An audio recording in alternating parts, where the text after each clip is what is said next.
Hello, magandang tanghali mga idol. Ito, may papakita ko sa inyo isang uri ng wild fruit. Yan, wild fruit. Ang daming bunga, guys, oh. Ay, ang daming bunga. Ayan, oh, mga idol, oh. Hindi ko alam kung ano, pero sabi nila, kinakain daw, pag kinain daw ng ibon, ay kakainin din ng, pwede rin kainin ng tao. Yan, oh. Ay, ang bango. Ang bango niya, mga idol.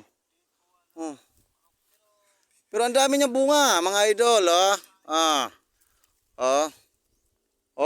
Ang dami, masarap. O, tinikman ko, ano siya, matamis na maasim-asim. Ang sarap niya, mga idol, oh. Yung, ano, wild fruit. Hanggang doon yan, ang dami, hanggang doon sa taas. Yan, ang dami, mga idol, ah. O, kita mo, ah. Yan.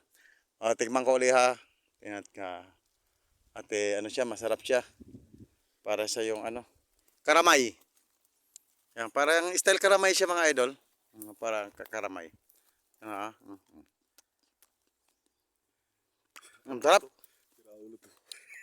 Masim-masim siya talaga siya, no? Lasa siyang karamay. Mm.